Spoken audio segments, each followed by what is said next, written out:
Marxist communist கட்சியினுடைய அகில இந்திய தலைவர் ஒருவரும் கேரள மாநிலத்தினுடைய மக்கள் தலைவரும் முன்னாள் முதலமைச்சருமான மரியாதைக்குரிய தோழர் பினராயி விஜயன் வீட்டில் வந்து என்னன்னா இடி வந்து நேற்று ரெய்டு நடத்தியிருக்கின்றார்கள். முன்னாள் முதலமைச்சர் வாடகை வீட்டில் இருந்து கொண்டிருக்கூடிய பினராயி விஜயன் வீட்டிலும் அவர் சார்ந்த இடங்களிலும் 12 இடங்களில் இடி சோதனை நடத்தியிருக்கின்றார்கள். இந்த இடி சோதனை என்பது RSSம் பிஜேபியும் ராகுல் காந்தியும் சேர்ந்து மார்க்சிஸ்ட் கம்யூனிஸ்ட் கட்சியை அவமானப்படுத்துவதற்காக அரசியல் பழிவாங்கலுக்காக நடத்தப்பட்ட சோதனை என மார்க்சிஸ்ட் கம்யூனிஸ்ட் கட்சி வன்மையாக கண்டிக்கின்றது, குற்றம் சாட்டுகின்றது. இன்றைக்கு தமிழகத்தில் திமுக தலைவர் மு.க. ஸ்டாலின் கண்டித்திருக்கிறார். அதே போன்று டெல்லியினுடைய முன்னாள் முதலமைச்சர் அரவிந்த் கெஜ்ரிவால் கண்டித்திருக்கின்றார்.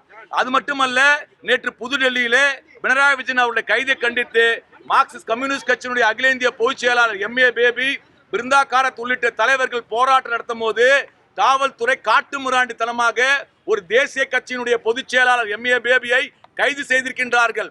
இந்த நடவடிக்கையை மார்க்சிஸ்ட் கம்யூனிஸ்ட் கட்சி வன்மையாக கண்டித்து இன்றைக்கு சாஸ்திரி பவன் எதிரிலே நாங்கள் போராட்டம் நடத்துகின்றோம்.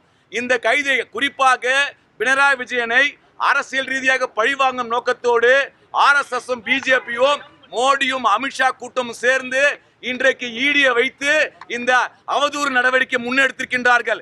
கேரள மக்கள் கொந்தளித்திருக்கின்றார்கள். கேரளத்தின் ஒவ்வொரு குடும்பத்திலிருந்தும் தெருவில் இறங்கி போராடி கொண்டிருக்கின்றார்கள். தேசமே இந்த இடி ரெய்டை கண்டித்து போராடி கொண்டிருக்கின்றது. எனவே தமிழ்நாட்டினுடைய முதலமைச்சர் தாவேக்காவுடைய தலைவர் விஜய் அவர்கள் பினராயி விஜயன் கைதை பகிரங்கமாக கண்டிக்க வேண்டும். ஒன்றிய அரசாங்கத்தினுடைய ஏவல் அமைப்புகளாக இடி செயல்படுவதை, CBI செயல்படுவதை முதல்வர் விஜய் அவர்கள் கண்டிக்க வேண்டும். ஏனென்று சொன்னால் இன்றைக்கு பினராயி விஜயன் அவர்கள் மீது தொடுக்கப்பட்ட தாக்குதல் என்பது RSSம் பிஜேபியும் இந்திய நாட்டினுடைய அரசியலமைப்பினுடைய ஜனநாயகத்தை முழுமையாக சீர்குலைத்து எதிர்கட்சி குரலை முடக்குவதற்கான எடுக்கக்கூடிய நடவடிக்கை. எனவே அரசியல் அமைப்பின் மீது அக்கறை கொண்ட ஒவ்வொருவரும் பினராயி விஜயன் வீட்டில் நடந்த ரெய்டை கண்டிக்க வேண்டும். அது மட்டுமல்ல, 12 மணி நேரம் இடி ரெய்டு நடத்தினார்கள். அபிஷியலாக இடி வந்து பிரஸ் ரிலீஸ் கொடுத்திருக்கின்றார்கள். 12 மணி நேரம் சோதனை நடத்தி ஒரு பொருள் கூட எங்களுக்கு கிடைக்கவில்லை என்று சொல்கிறார்கள். இதை விட வெட்கக்கேடு என்ன இருக்கின்றது? ஒரு அப்பழுக்கப்பட்ட தலைவர், தேசத்திற்காக போராடக்கூடிய கம்யூனிஸ்டுகள், மார்க்சிஸ்டுகளை RSSம் பிஜேபியும் இடியை வைத்து, CBI வைத்து, காவல்துறையை வைத்து மோதினால் நேருக்கு நேர் மார்க்சிஸ்டுகள் சண்டை செய்வோம் என்பதை இந்த போராட்டத்தின் வாயிலாக RSSக்கு எச்சரிக்கை செய்ய விரும்புகின்றோம். காங்கிரஸ் கட்சி, குறிப்பாக ராகுல் காந்தி அவர்கள் தொடர்ந்து RSSம் பிஜேபியும் ஏன் பினராயி விஜயன் வீட்டில் ரெய்டு எடுக்கவில்லை என்று சொல்லி தொடர்ச்சியாக ராகுல் காந்தி கேட்டுக்கொண்டிருக்கிறார். இந்தியா கூட்டணி எனக்கூடிய மதச்சார்பற்ற கூட்டணியை கெடுக்கக்கூடிய வேலையை ராகுல் காந்தி கேரளத்திலிருந்து பேசிக் கொண்டிருந்தார். அதன் காரணமாக தான் கேரளாவிலே கம்யூனிஸ்ட் அரசாங்கம் தேர்தலில் தோல்வியுற்றவுடன் காங்கிரஸ் வந்து முதலமைச்சராக வந்தவுடன் அந்த முதலமைச்சர் அமித்ஷாவை சந்திக்கும் பொழுது இங்கே ரெய்டு நடத்திருக்கின்றது. காங்கிரஸ் பிஜேபியோட கூட்டணி சேர்ந்துதான் செயல்படுகிறது என்பதை நாங்கள் சொன்ன குற்றச்சாட்டு இன்றைக்கு வெளிப்படையாக மாறியிருக்கின்றது. எனவே காங்கிரஸ் கட்சியும் ராகுல் காந்தியும் மார்க்சிஸ்ட் கம்யூனிஸ்ட் கட்சி எச்சரிக்கை செய்ய விரும்புகிறது. கம்யூனிஸ்டுகளை நீங்கள் புறந்தள்ளிவிட்டு, கம்யூனிஸ்டுகளை வந்து அழித்து விட்டு அல்லது கம்யூனிஸ்டுகள் துரோகம் செய்துவிட்டு எப்படி இந்திய நாட்டினுடைய மதச்சார்பின்மை காக்க முடியும் என்பதை ராகுல் காந்தி சிந்திக்க வேண்டும். நயினார் நாகேந்திரன் அவர்கள் இடி ரெய்டை நியாயப்படுத்துகிறாரா? இடி ரெய்டு நடந்ததை நியாயப்படுத்துகிறாரா? இப்ப முன்னாள் முதலமைச்சர், கேரள முதலமைச்சராக இருந்த விஜயன் மீது ரெய்டு நடவடிக்கை காரணம் என்ன? அந்த காரணம் வந்து அரசியல் பழிவாங்கல், இழிவான செயல். எனவே அவர் கேரள மக்களின் தலைவர். மக்கள் தலைவர் வந்து அரசியல் பழிவாங்கல் பண்ணும் போது தெருவிலிருந்து போராடுவார்கள். அது மட்டும் நான் சொல்றேன், இப்போ நீங்க இந்தியாவில் எந்த ஒரு அரசியல் கட்சியில ஈடிலாம் பழிவாங்க போச்சு? மக்கள் ரோடுக்கு வந்திருக்காங்களா? ஈடி வண்டி ரைடு பண்ணி தடுத்திருக்கிறாங்களா? ஆனால் கம்யூனிஸ்ட் மீது கை வைத்தால் எதிரி எந்த ஆயுதத்தை எடுக்கிறாரோ அதே ஆயுதத்தை எடுப்பதுதான் எங்களுடைய பாரம்பரியம். கம்யூனிஸ்ட்ல அப்படித்தான் செய்வோம். நீ அடித்தால் திருப்பி அடி என்று சொன்னது செங்கோடி இயக்கம். நாங்கள் நேர்மையாக உழைக்கும் வர்க்கத்துக்காக போராடி கொண்டிருக்கின்றோம். தைரியமாக இருந்தா சட்ட ரீதியாக எதிர்கொள்ளு. நீ ஏன் ஈடியை பயன்படுத்துற? ஈடி யாருன்னா பிஜேபியோட ஏவல் நாயா? நீங்க பார்க்கலாம், ஈடியும் CBI சேர்ந்து முன்னாள் முதலமைச்சர் அரவிந்த் கெஜ்ரிவாலை எப்படி பழிவாங்கினார் என்பதை பார்க்கின்றோம். நாடு முழுக்க இதே வேலையை பிஜேபி செயல்கொண்டிருக்கின்றது. அதற்கு எதிராக கேரளத்தில் மக்கள் கிளர்ச்சி நடக்கிறது. மக்கள் கிளர்ச்சியை பிஜேபி வந்து வன்முறை என்று சொல்கிறது.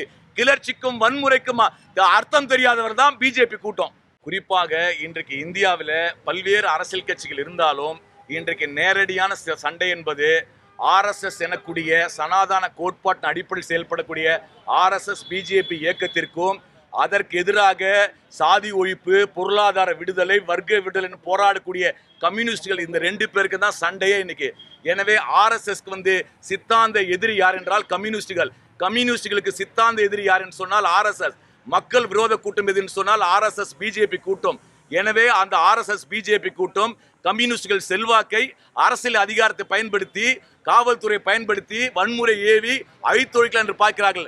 நான் உறுதியாக சொல்வேன், உலக வரலாறை பாருங்கள், இந்திய வரலாறை பாருங்கள், ஒரு கம்யூனிஸ்ட் இருக்கிற வரைக்கும் RSS இந்த ஆட்டம் எல்லாம் இங்கே வெற்றி பெறாது. நீ ஒரு வன்முறை கூட்டத்தை ஜனநாயக சக்திகள் செங்கோடியோடு ஏந்தி போராடுவோம். லெனின் சிலையை உடைத்தால் திரிபுராவில் எல்லா இடத்திலும் லெனினோடு தான் போராட்டம் நடக்கின்றது. இன்னைக்கு நீங்க சிலைகளை மாசுபடுத்தலாம், சிலைகளை இடிக்கலாம், ஆனால் சித்தாந்தத்தை ஒருபோதும் உங்களால் அழிக்க முடியாது. கம்யூனிஸ்ட் சித்தாந்தம் இந்திய நாட்டு மக்களுடைய உழைக்கும் மக்கள் சித்தாந்தம். குறிப்பாக இன்றைக்கு மோடி சொல்றாரு, எல்லாரும் எளிமையா இருங்க, நகை வாங்காதீங்க, பயணம் போவாதீங்க அப்படின்னு சொல்றாரு. நான் கேட்கிறேன், அதானி அம்பானி போன்ற கார்ப்பரேட் கும்பல்கள் இந்திய நாட்டு மக்களுடைய உழைக்கும் வளத்தை வேட்டையாடி கொண்டிருக்கின்றன. இளம் பெண்கள், இளைஞருடைய உழைப்பு மலிவு விலையில் இன்னைக்கு சூறையாடப்பட்டு கொண்டிருக்கிறது. இந்த உழைப்பு சுரண்டலுக்கு எதிராக, இந்த நாட்டின் வளங்கள் சூறையாடப்படுவதற்கு எதிராக, மத நல்லிணக்கத்தை சீரழிக்கக்கூடிய பாஜக எதிராக தெருவில் இறங்கி மக்களை அணி திரட்டக்கூடிய இயக்கமாக, கருத்தியல் ரீதியாக இந்திய நாட்டு மக்களை ஒருங்கிணைக்கக்கூடிய தத்துவமாக கம்யூனிஸ்டுகள் இருப்பதால், கம்யூனிஸ்ட் சித்தாந்தம் இருப்பதால் RSS எங்களை அழித்துவிடலாம் என்று பார்க்கிறார்கள். உறுதியாக அவர்கள் அழிக்க முடியாது. கட்டாயம் RSS இயக்கம் தோற்கடிக்கப்படும்.